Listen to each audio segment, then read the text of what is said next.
Gue berharap sih lu pada nggak usah naik gunung. Karena lu semua pasti pada nyampah. Karena lu semua pasti pada nyampah.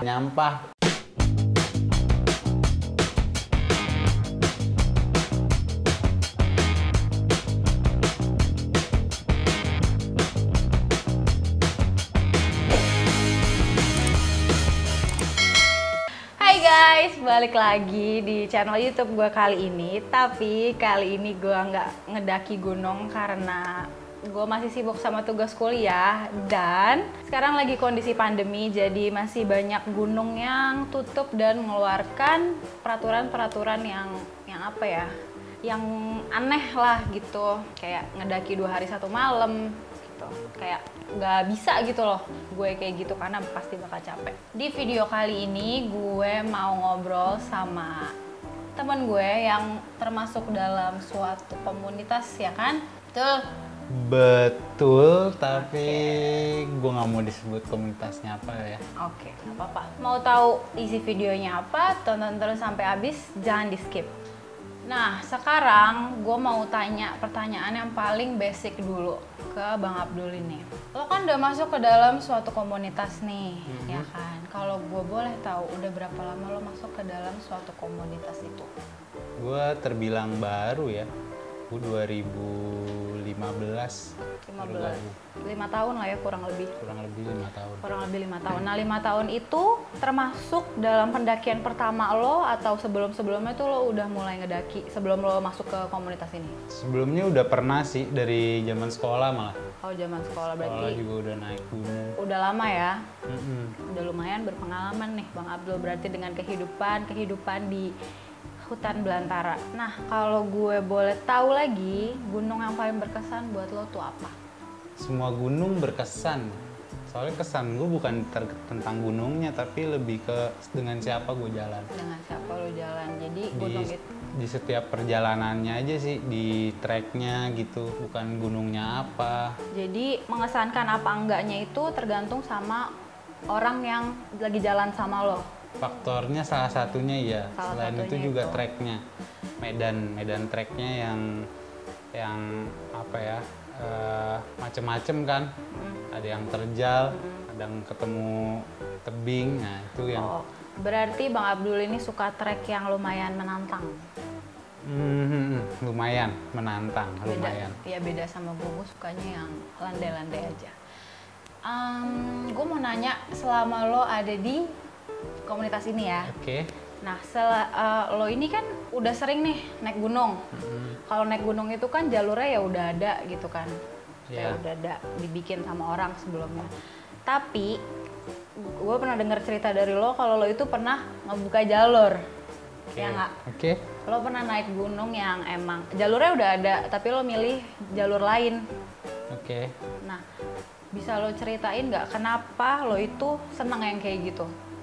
Nah, sebelumnya juga gue pengen ngasih tahu itu nggak patut untuk dicontoh sama sekali. Sama sekali itu nggak layak untuk dicontoh dan nggak perlu untuk dicontoh. Tujuannya itu sebenarnya untuk pendidikan, lebih untuk mengedukasi tentang bagaimana navigasi. Jadi nggak sembarangan lo main masuk-masuk aja ke hutan terus lo buka jalur gitu, nggak sembarangan kayak gitu. Ya lo harus belajar dulu, belajarnya juga lama, nggak sebentar, nggak sehari 2 hari. Lo berbulan-bulan cuma di kelas, cuma ngelihat peta, cuma ngelihat kompas, lo belajar cara pakainya gimana. Itu perlu waktu yang lama untuk itu. Terus juga fisik juga harus ready banget. Harus kuat lah ya. Harus kuat banget. Pokoknya itu nggak patut banget untuk dicontoh sih. Gitu. Kalau nggak ada persiapan sama sekali. Ya itu nggak boleh dicontoh ya. Ini boleh dilakuin sama orang yang udah profesional, yang udah terlatih kan. Sudah terlatih. Sudah terlatih untuk menghadapi medan-medan yang ada di jalur yang belum dibuka. Yes. Gitu kan. Terus kan di masa pandemi ini ada fenomena kayak orang tiba-tiba sering naik gunung gitu kan. Jadi kayak berbondong-bondong nih orang naik gunung. Menurut lo tuh pandangan lo terhadap fenomena yang ada sekarang ini tuh kayak gimana? Sedih sih, gue kasihan aja gue ngeliatnya. Kenapa tuh? Iya, karena nggak semua orang bisa naik gunung dengan mudah seharusnya ya. Walaupun dengan semua fasilitas yang sudah digampangin, transportasi, pengetahuan apapun sudah mudah, tapi nggak selayaknya gunung dicapai dengan begitu mudah. Karena nggak setiap orang punya, tadi balik lagi ke edukasi, entah itu lo mau main di jalur, di gunung yang udah ada jalurnya ataupun enggak, semuanya itu perlu edukasi. Lo bikin Indomie aja perlu ada apa ya, ada aturan pakai lah di belakangnya itu. Ada cara kerjanya. Ada cara kerjanya, ya lo harus belajar juga bagaimana ngejaga alam, bagaimana lo nggak buang sampah sembarangan. Simpel itu aja sih, mungkin simpel, tapi kalau dilaksanain itu akan terasa banget berat. Jadi bagi lo itu nggak semua orang bisa naik gunung ya? Nggak selayaknya gitu. Karena harus didampingi oleh ilmu yang pas lah, gitu ya kan. Terus sekarang tuh ada peraturan kayak sampah harus dibawa turun. Menurut lo tuh gimana? Menurut gua bagus. Itu siasat yang paling tepat untuk kondisi orang yang saat ini tadi katanya fenomena orang berbondong-bondong naik gunung. Yang tadinya nggak tahu edukasinya tentang naik gunung, terus mereka naik gunung. Itu langkah yang tepat dipilih sama Taman Nasional sebagai penjaga dan kementerian tentunya yang terkait. Tapi gue pernah dengar juga nih bahwa sampah tuh ya sebenarnya nggak harus banget dibawa turun gitu loh. Dia kayak bisa dibakar di atas, tapi sedangkan udah banyak banget gunung yang nggak bolehin kita bikin api. Itu bener apa enggak? Kan lo kan masuk dalam suatu komunitas nih, ada pembelajarannya, pasti di situ ada dong. Menurut lo gimana? Untuk kondisi yang saat ini itu langkah yang paling benar. Karena buat mengedukasi itu nggak sebentar, apalagi kelihatan banget kayak orang-orang yang sekarang naik gunung ya, tanda kutip, yang tiba-tiba jadi suka naik gunung, ya itu nggak akan pernah mau belajar, mau dikasih tahu segimanapun mereka nggak penting. Buat apa gue tahu, gue cuma pengen naik, gue cuma pengen ngerasain sunrise, foto, bla bla bla. Buat apa belajar tentang memilah sampah? Itu yang ya siasatnya udah tepat sih menurut gue dari kementerian. Ya udah, karena lo nggak ngerti tentang sampah, semuanya aja lo bawa turun. Terus juga tentang api unggun tadi, kalau misalnya orang yang nggak ngerti tentang api unggun bisa menimbulkan kebakaran hutan. Itu yang dijaga banget, makanya termasuk yang gua tahu, yang sering gua tahu banget itu Taman Nasional Gede Pangrango, mereka nggak boleh bikin api unggun. Jadi harus dibawa turun sampah. Harus dibawa turun sampah. Padahal kalau orang yang ngerti ilmunya, tuh sampah bisa aja dibakar di atas tanpa merusak lingkungan. Betul. Caranya boleh dikasih tahu nggak? Wah, kalau itu mungkin nggak setengah jam kita ngebahasnya ya. Panjang lah ya. Panjang. Mungkin di next episode Bang Abdul bisa bantu kita untuk tahu gimana cara ngebakar sampah di atas tanpa harus merusak lingkungan. Betul sekali. Sangat menjurus.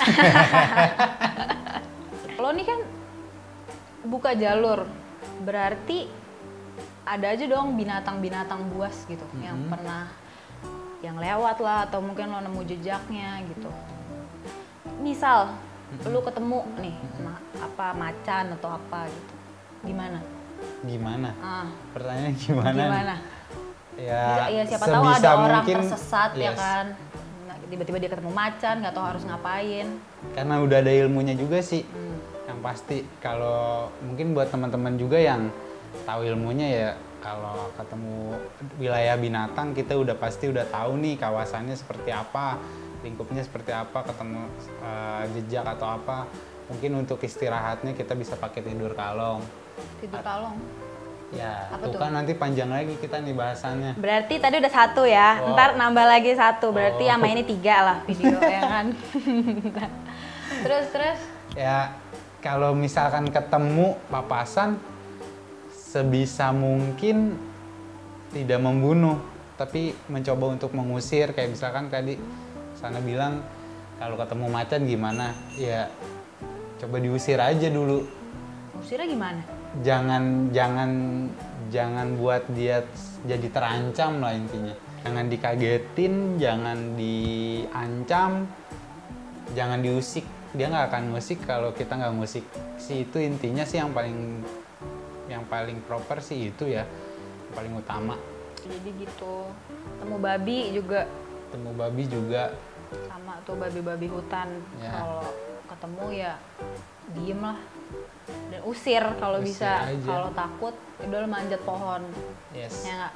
Terus yang mau gua tanyain adalah sekarang kayak ada beberapa kasus gitu loh yang pendaki kedinginan di atas karena nggak bawa sleeping bag atau mereka nggak bawa gear yang selalu seharusnya mereka bawa.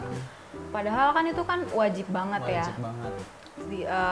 Di sini gue pengen minta lo untuk sebutin gear yang wajib mereka bawa saat mereka ngedaki supaya menghindari hal-hal yang nggak diinginkan gitu loh di atas. Gue berharap sih lo pada nggak usah naik gunung. Kenapa tuh? Dilarang naik gunung. Karena lu semua pasti pada nyampah. Tapi kalau emang pengen banget, ya lo bawa jaket yang proper. Gak usah pakai celana jeans, pakai training aja kalau nggak Sepatu punya. fans tuh, sepatu fans. Orang baik banget naik pakai sepatu fans. Ya sepatu fansnya mendingan buat dipakai ke mall deh, sayang.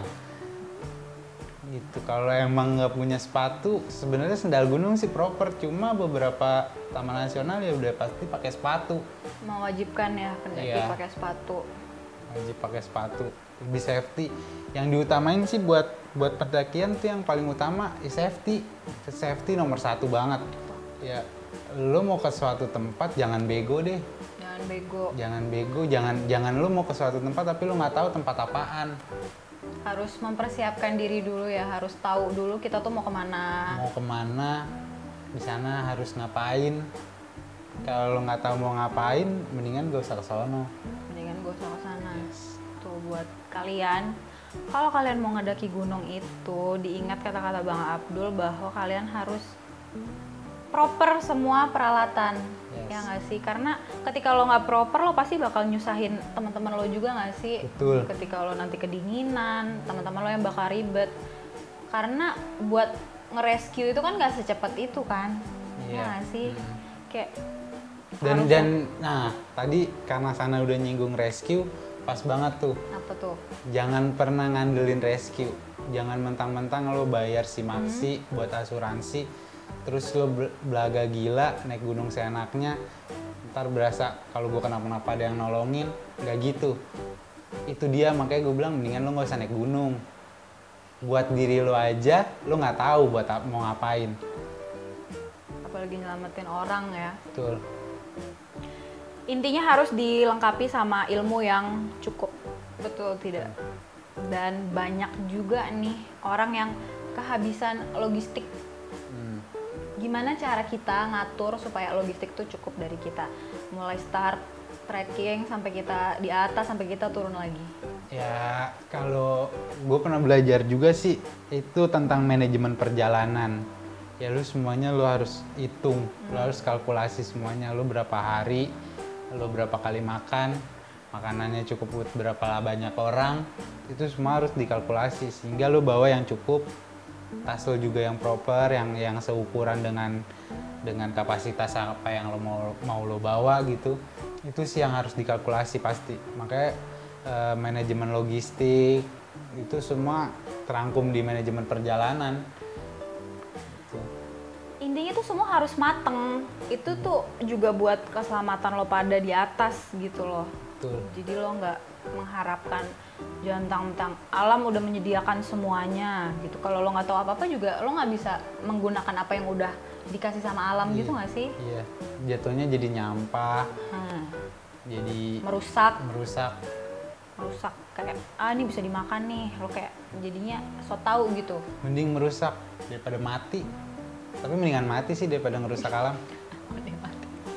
Sadis kalau Bang Abdul mah emang Iya, mending gak usah naik gunung lah. sadis dia. Buat orang tua ya yang punya anak terus anaknya mau naik gunung, mendingan diingetin gak usah daripada nanti anaknya gak pulang. Terus gue mau ngasih apa ya? Sekarang orang-orang banyak yang naik gunung juga kayak untuk kepentingan media sosial. Yes. Gitu. Pendapat lo untuk orang-orang yang kayak gitu tuh gimana? Apakah dia mencemari para pendaki yang udah lama gitu? Jujur, gua merasa risih karena mereka itu jadi gunung yang seharusnya sepi jadi rame, media sosial di blow up, terus jadi gunungnya jadi rame, jadi esensi dari gunungnya sendiri hilang buat gua pribadi. Sehingga jujur aja gua juga sekarang udah males naik gunung. Karena kayak gini Karena nih. rame, yang gua ngelihat gua nggak ketemu belum ketemu langsung sih. Cuman beberapa kali pernah juga kayak ada yang buang kotoran sembarangan di tempat penampungan air, ada yang buang kotoran. Ya kejadian-kejadian bodoh kayak gitu sih pernah lah gue sekali ngalamin kayak gitu. Cuma buat gue ya mendingan gak usah naik gunung deh kalian deh. Iya. Ngomongin tadi buang kotoran, pasti kan banyak yang bingung gitu kan kalau misalnya udah mau naik, gue mau Pup. kencing nih, mau pup nih, gimana gitu loh. Sedangkan kan toilet nggak ada. Gimana cara kita bisa buang air di gunung? Yes. Kalau mau pup gali. Kayak binatang. Udah. Itu doang, gali. Soalnya Kalau lo nggak mau gali mendingan gak usah pup. gue pernah lagi di Gede, di trek, gue nemu tai. Tai itu yang kayak Tai orang. Iya, tai orang. Itu gede banget anjir. Gue bilang dia Tai orang, tai babi, jadinya tai babi lagi. Orang Tai inget kan orang. Anjir, gue bilang padahal itu tanah luas gitu loh, lo bisa ngegali. Intinya jangan kayak gitulah, maksud gue. Ini kan alam tuh buat dinikmatin sama banyak orang gitu, nggak lo Tapi doang. mungkin gue mencoba menyadari orang tersebut ya, kayak Kenapa? misalnya gue takut gelap, gue takut setan malam-malam di tengah trek, ya gue sendirian atau berdua dan dua-duanya ketakutan, terus gue kebelet berak. Apa yang harus gue lakukan? Apakah gue akan masuk ke semak-semak dan menggali? Atau gue berak aja udah di trek? Posisinya gue adalah orang yang takut gelap, takut setan. Jadi ya udah gitu, nggak apa-apa. Iya, nggak bisa diapa-apain juga, makanya mendingan kalau lo takut setan, kalau lo takut gelap, ya usah naik gunung. Gunung tuh buat orang-orang yang udah prepare segala macam hal berarti ya. Iya. Naik gunung berarti bukan sesuatu yang gampang untuk kayak ya elah gitu, nggak bisa dia Nggak elahin bisa, gitu naik nggak gunung. bisa. Dan naik gunung itu guys harus punya wawasan lagi tuh, gue balik lagi intinya tuh di wawasan lo. Ketika wawasan lo udah cukup, lo bakal aman lah dan lo bakal lebih menghargai alam nggak sih? Iya. Karena itu tuh kayak pohon tuh tumbuh beratus-ratus tahun nggak sih? Jadi lo tuh harus mencintai alam lo juga, bukan karena alamnya bagus buat foto lo main naik-naik aja tanpa ilmu yang cukup. Terus nih terakhir, pesan lo buat pendaki-pendaki dadakan. Pendaki dadakan. Jangan kayak tahu bulat lah. Kenapa tuh? Tahu bulat digoreng dadakan. Oke, buat teman-teman yang mau naik gunung, mendingan gak usah naik gunung. Parah lo, dilarang lo sama dia lo. Karena lu semua cuman buat bakal ngotorin gunung. Oke? Jadi gak usah naik gunung. Pesan dari Bang Abdul, lo gak usah naik gunung kalau lo cuma ngotorin gunung. Ya. Oke, segitu dulu aja video kali ini sama Bang Abdul. Nantikan episode selanjutnya dengan Bang Abdul. Terus bagi kalian yang mau nanya tentang survival life atau apa, Bang Abdul ini bisa menjawab dengan baik. Dan jawabannya itu berdasarkan apa yang dia pelajarin selama dia ada di dalam komunitas. Terima tanya jawab ya. Mungkin nanti ada yang lebih senior dari gua. Oke, intinya ini akan dijawab oleh orang yang berpendidikan. Betul? Oke, thank you for watching. I'll see you on my next video. Bye-bye. Gini.